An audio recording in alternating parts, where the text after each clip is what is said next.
Chers amis, ici en Suisse, il y a des gens qui ont des cousins à Martigny, des oncles à Lausanne et des tantes à Sion.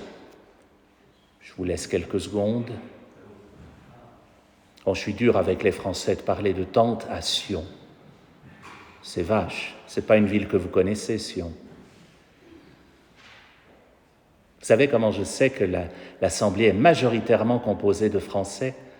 Parce que vous, les Français, vous nous appelez toujours « mon père ». Nous, en Suisse, on lit la Bible. Dans la Bible, Jésus a dit « n'appelez personne père ». Vous n'avez qu'un seul père, c'est celui qui est aux cieux.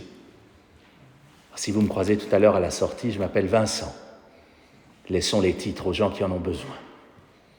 Et obéissons à Jésus, tant qu'à faire, puisqu'il nous dit de n'appeler personne père. C'est une tentation, les titres, vous savez. Donner des titres ronflants aux gens, c'est une tentation. C'est la tentation de la gloire. On y reviendra. Bien sûr, vous ne le faites pas pour cela, mais par politesse. Ce sont des tentations, donc, que nous parlons ce soir. Celles de Jésus, les nôtres aussi. J'aime beaucoup le récit des tentations, parce qu'il est proche de nous. J'aime beaucoup cette histoire d'abord parce que cela montre le côté inouï de notre Dieu et de notre foi. Dieu s'est incarné, il s'est fait l'un de nous, jusque-là on est tous d'accord, mais il s'est fait l'un de nous au point d'être tenté, comme nous le sommes. Pensons-y un instant. Vous dites ça à un juif, à un musulman, à un bouddhiste, à un hindouiste, c'est impensable pour eux. Impensable. Dieu ne peut pas être tenté. Pour nous, si. Il s'est fait l'un de nous au point, dans sa vie humaine, d'être tenté. Il est allé jusque-là pour nous rejoindre dans l'humanité de notre vie, dans le quotidien de nos chemins de vie.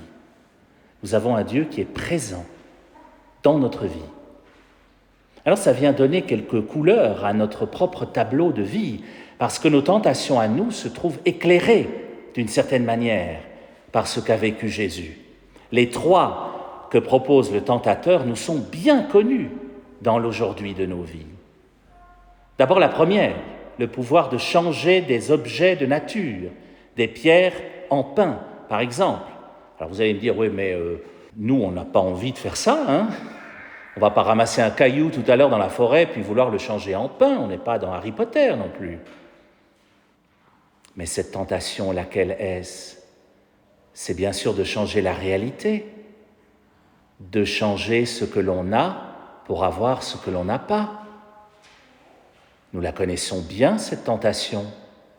C'est celle qui gouverne la publicité, par exemple. Eh oui, la publicité, c'est cela.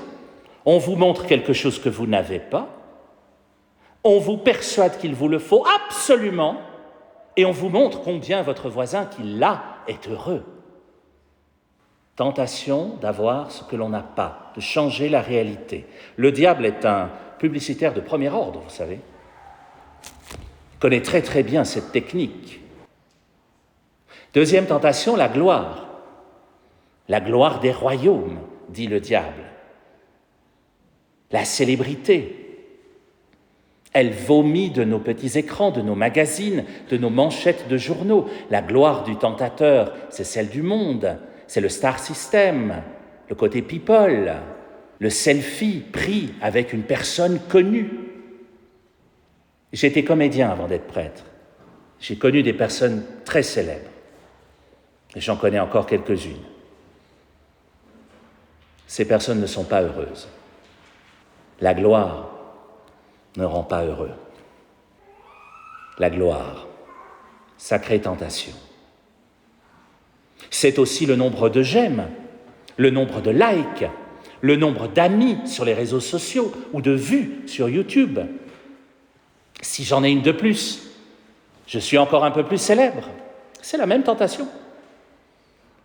La gloire, qui ne sert à rien, on ne l'emporte pas là-haut. Troisième tentation, le pouvoir d'être immortel ou du moins invincible. Se jeter du haut du temple. Alors vous allez me dire, mais on ne va pas le faire demain, ça non plus. Et pourtant, nous la connaissons très bien, cette tentation-là. Nous aimerions tellement repousser les frontières de notre enveloppe corporelle, en décupler les possibilités à coups de crème de jouvence qui repousse la vieillesse, n'est-ce pas, mesdames? Messieurs aussi, d'ailleurs, c'est très à la mode, maintenant, pour nous aussi.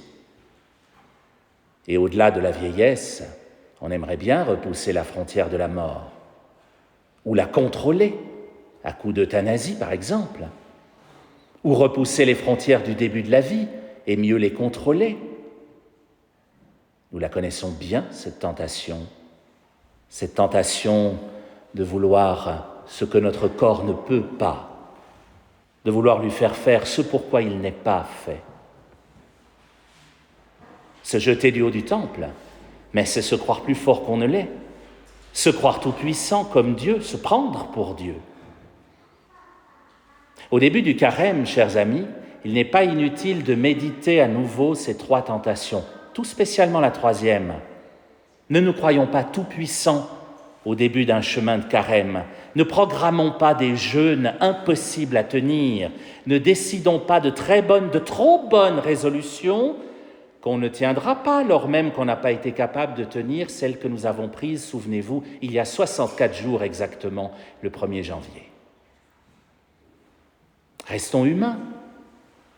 Avançons à petits pas, programmons des choses simples, des efforts, oui, mais à taille humaine.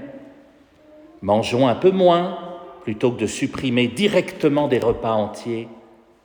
Apprenons à sourire aux gens que nous croisons dans nos rues tous les jours, avant de prévoir d'envoyer un chèque à des gens que nous ne connaissons ni d'Ève ni d'Adam à l'autre bout du monde. Même si c'est très bien de le faire, ne me faites pas dire ce que je n'ai pas dit. Jésus est futé lorsque le diable lui propose ces 3 tentations. Jésus répond, ça ne vous a pas échappé, par 3 citations, par la parole de Dieu. 3 citations extraites du même livre de la Bible, le Deutéronome, la loi. Le livre, justement, dont nous avons entendu un extrait dans la première lecture. Ce n'est pas un hasard. Ce faisant, Jésus démontre au diable qu'une fois de plus, le tentateur est complètement à côté de la plaque. Et c'est pour ça qu'il ne doit pas nous faire peur outre mesure. Il est à côté de la plaque, si, je vous assure. Il propose 3 choses que Jésus a déjà. Changer les pierres en pain, mais Jésus va changer son pain en son propre corps.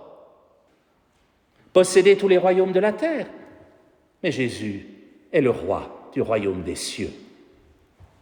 Survivre à une chute du haut du temple, mais Jésus ressuscitera d'une crucifixion. On a envie de dire au diable, mais mon pauvre ami, tu es complètement dépassé, has-been. Ok, boomer, retourne à tes vieilles recettes. Et à propos de recettes, bonne nouvelle, nous aussi, nous avons les 3 recettes pour combattre les 3 tentations, figurez-vous. L'Eucharistie, pas besoin de changer les pierres en pain, on a beaucoup mieux à cette table-ci. Le royaume des cieux, mais par notre baptême, nous sommes reines et rois du royaume des cieux que nous construisons ensemble, je vous le rappelle. La vie éternelle, pas besoin de se jeter d'en haut pour savoir si on va rebondir. On a la vie éternelle. Pas besoin de hâter notre mort non plus. On sait qu'elle viendra, le moment venu, et qu'en traversant la mort avec Dieu, tout continuera. Il n'y a pas de souci à se faire, mais la petite voix du tentateur se fait quand même souvent entendre en nos cœurs. Comme nous devrions en rire si nous pensions seulement à tout ce que nous avons réellement par rapport au catalogue de pacotilles que le tentateur nous propose. Alors, chers amis, je vous souhaite un beau chemin de carême à chacune, chacun, en route avec Jésus, un pas après l'autre, sans vouloir aller trop vite, cœur ouvert à l'imprévu de Dieu, mais oreilles fermées aux tentations venues d'ici ou d'ailleurs.